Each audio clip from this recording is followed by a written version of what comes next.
Hi everyone, this is Aaron Carmen with AX Electronic, and I'd like to welcome you back to my series of videos covering basic circuit analysis. So last time we talked about Kirchhoff's laws, and those were Kirchhoff's voltage law and Kirchhoff's current law.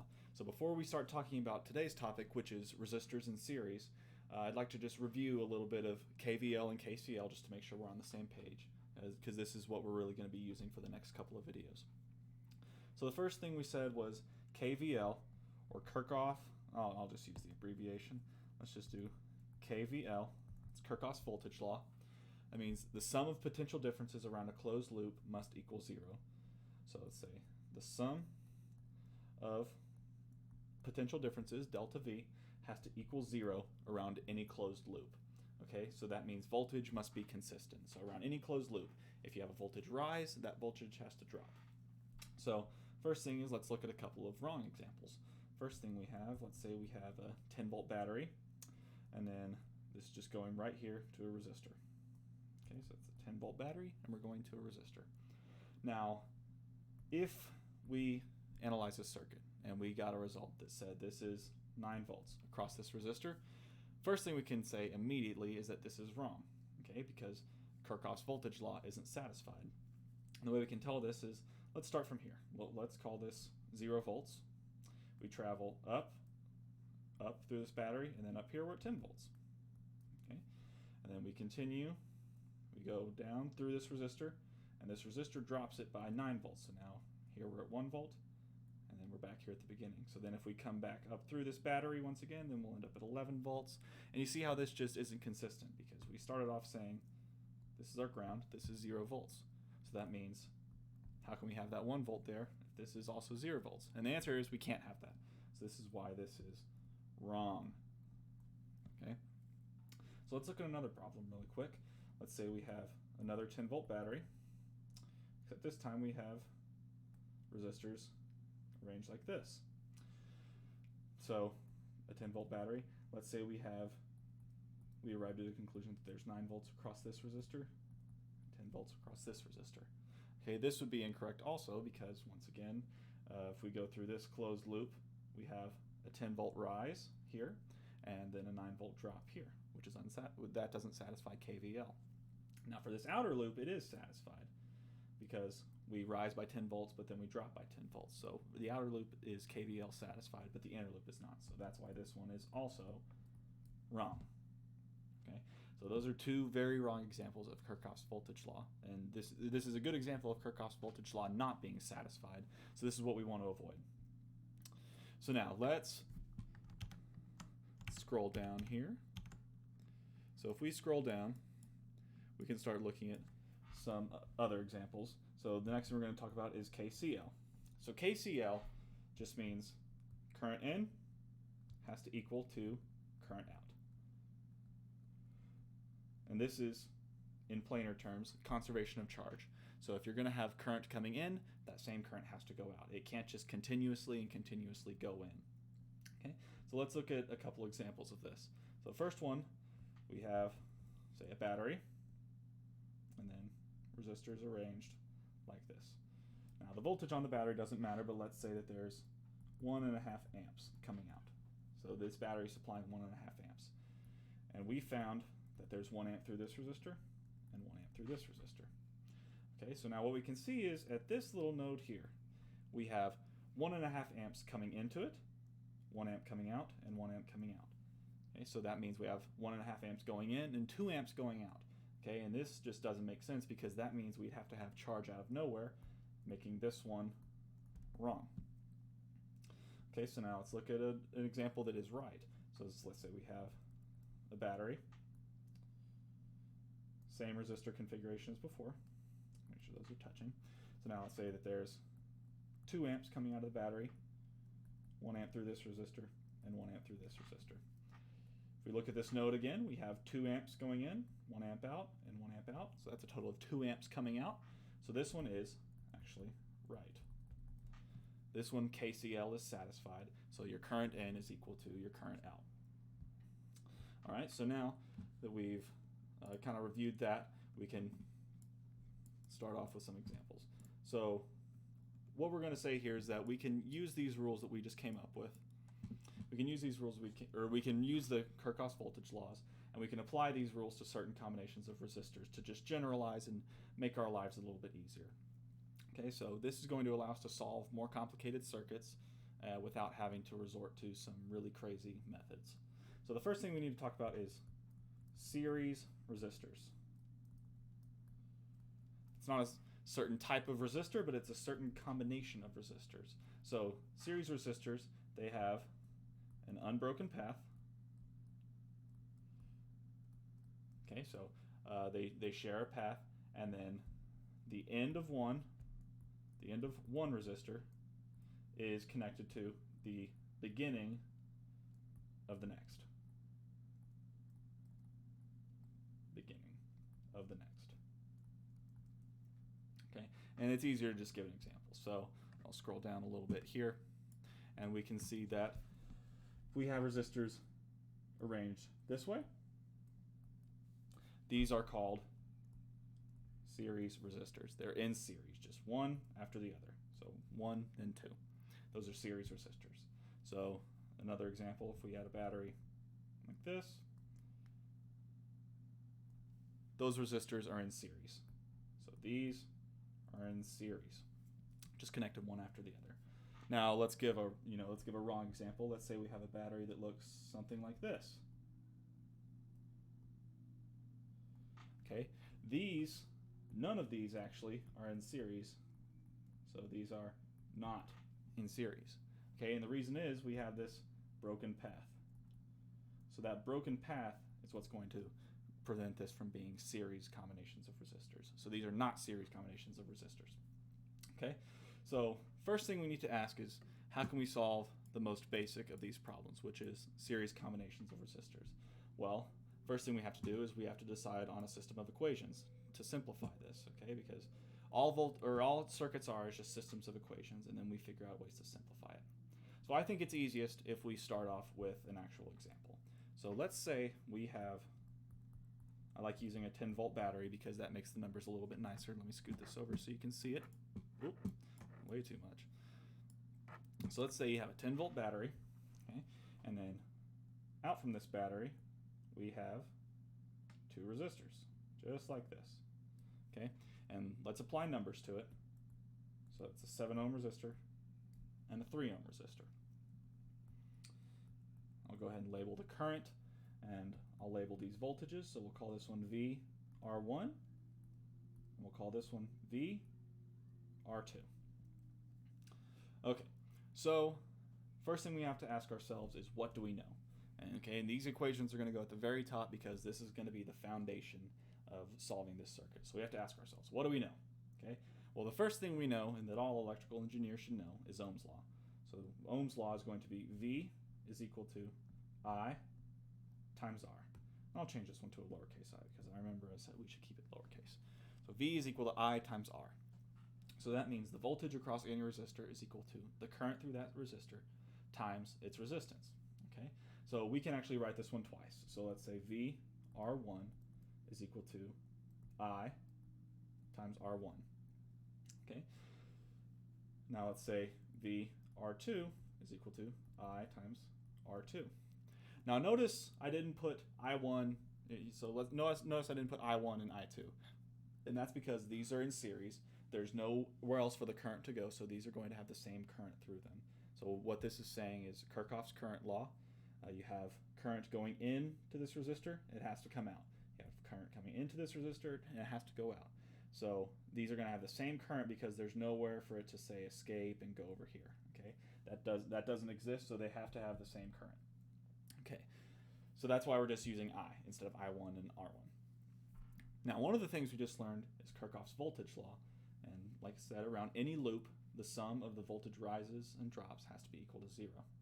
So if we look at this loop, let's start down here in the bottom corner. So in this bottom left corner, we go this way, then we have a voltage rise. So let's say we have a voltage rise of 10 volts. We keep going, keep going, keep going. Now we're going to have this voltage drop. Okay, so minus VR1. Okay, and then continuing the same way, we're going to have another voltage drop, minus VR2. And then now we're back where we started. Okay, So that's going to be equal to 0. So we made a closed loop, and the sum of the voltage rises and drops is equal to 0. Okay, so at this point, I just want to go ahead and rearrange this, and I'll say 10 volts is equal to VR1 plus VR2. So the voltage drops is equal to the voltage rise. Okay, so now let's go ahead and plug in what we know, and let's solve for I. So I'm going to scoot over, start writing on the right side. So let's plug in what we know. What we know is we have this stuff here. That's Ohm's law. And we can plug in this VR1 to here. We can plug in this VR2 into here, and that'll give us a whole nother that'll give us a whole nother equation. So 10 volts is equal to VR1, except we're going to use this equation for VR1, so that'll be I times R1. We're going to do the same thing for VR2, so that'll be plus I times R2. Okay, let me scoot over so you can see this. I didn't realize I was getting off the screen. I'll zoom out so you can still see that circuit. Okay, so now we have this equation. Now in this equation we know R1, we know R2, we know 10 volts. The only thing we don't know is I, which is the current. So we have one equation, one unknown, that this is enough for us to solve it. So let's simplify a little bit. First thing we're going to do is factor out this I, so it'll be I times, okay, and what we're left with is R1 plus R2. Okay, now I'm just going to take it one step further, and I'm going to change this stuff into parentheses. So 10 volts is equal to I times REQ, or R equivalent. So there's a reason I call this R equivalent. It's called the equivalent resistance. Equivalent resistance.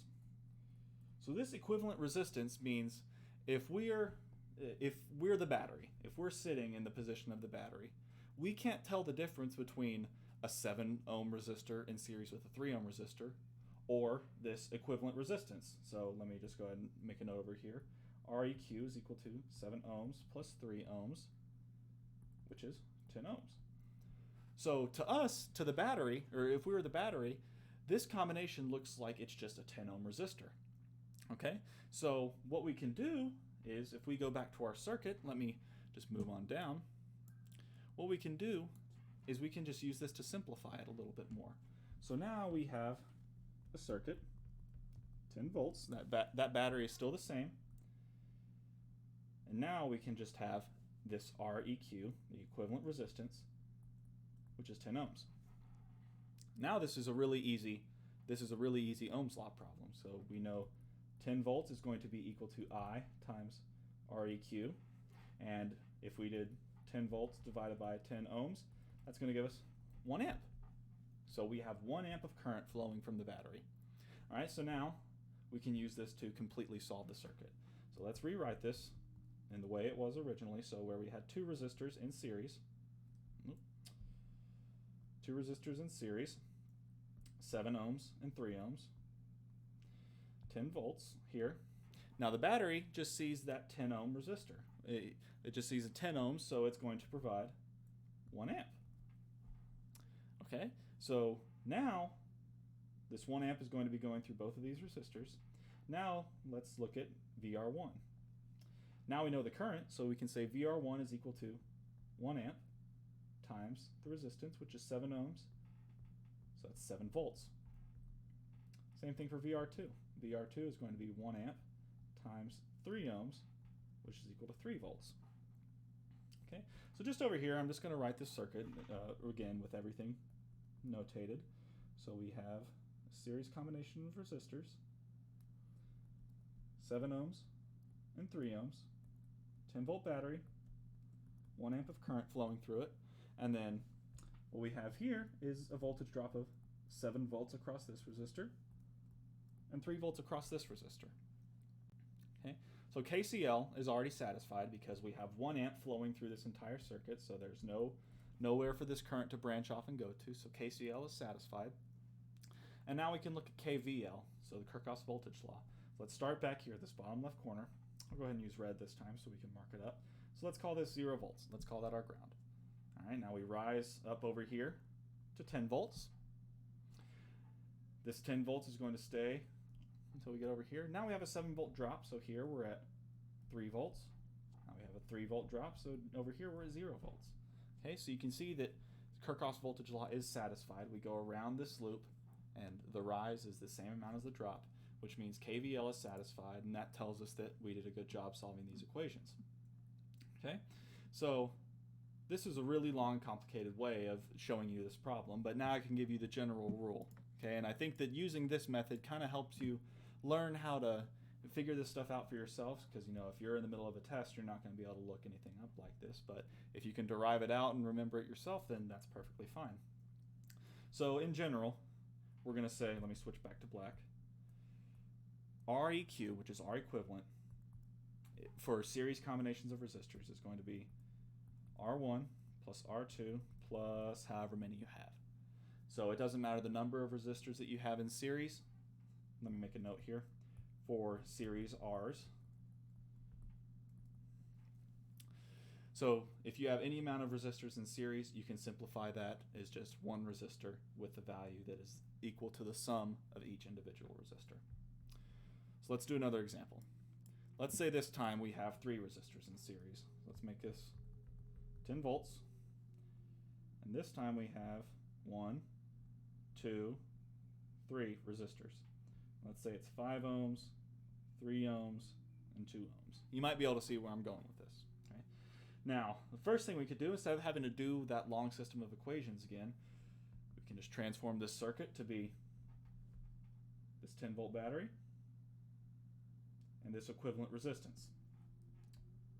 So that equivalent resistance is going to be 5 plus 3 plus 2 ohms, or 10 ohms.